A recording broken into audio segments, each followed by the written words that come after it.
जय श्री कृष्ण। राधे राधे। मार्गशीर्ष मास में प्रतिदिन सुने भगवान के भोग की कहानी। एक ब्राह्मण था। वह भगवान श्री कृष्ण का परम भक्त था। घर में जो भी कुछ बनता था वह सर्वप्रथम भगवान का भोग लगाता, तब स्वयं खाता था। यदि घर में वस्त्र भी आते तो सबसे पहले भगवान के सम्मुख रखता था, तब स्वयं पहनता था। इस बात से उसकी पत्नी बहुत क्रोधित होती थी। वह इस बात से चिढ़ती थी कि वह हर बात में भगवान को पहले लाता है। भोजन हो, वस्त्र हो या कोई भी चीज क्यों न हो, पहले भगवान को समर्पित करता है। एक दिन घर में लड्डू बने। ब्राह्मण ने लड्डू लिए और भोग लगाने के लिए चल दिया। इस बात से उसकी पत्नी बहुत नाराज हुई और कहने लगी कि पत्थर की मूर्ति जिंदा होकर तो खाएगी नहीं, जो हर चीज लेकर मंदिर की तरफ दौड़ पड़ती हो।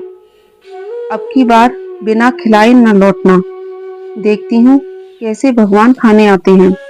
उस दिन ब्राह्मण ने भी पत्नी के ताने सुनकर ठान ली कि बिना भगवान को भोग खिलाए मंदिर से लौटना ही नहीं है। मंदिर में जाकर धूनी लगा ली।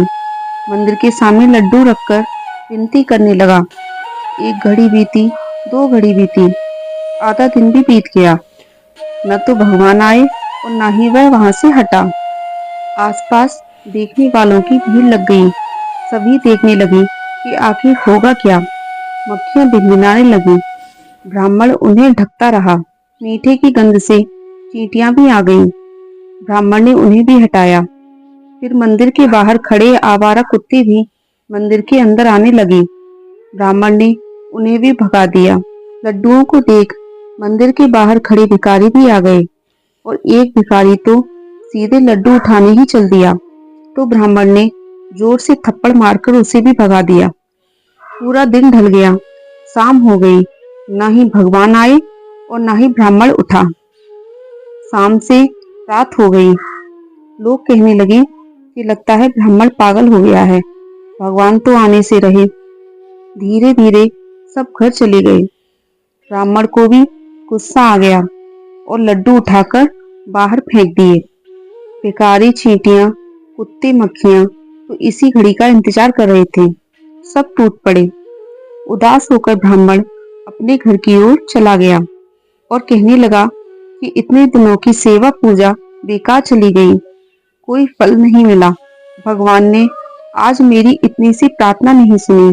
घर जाकर ब्राह्मण पत्नी के ताने सुनकर सो गया।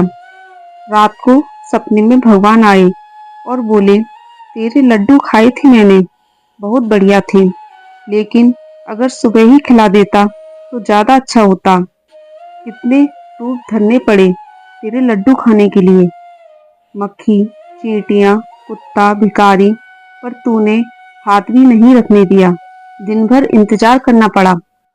आखिर में लड्डू खाए, लेकिन जमीन से उठाकर खाने में थोड़ी सी मिट्टी लग गई थी। अगली बार लाए तो अच्छे से लाना। भगवान चले गए। ब्राह्मण की नींद खुली और उसे एहसास होने लगा कि भगवान तो आए थे खाने, लेकिन मैं ही उन्हें पहचान न सका।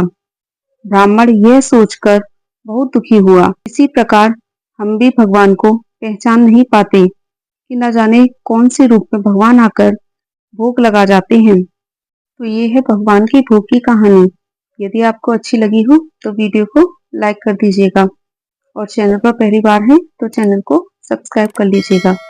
धन्यवाद। जय श्री कृष्ण। राधे राधे।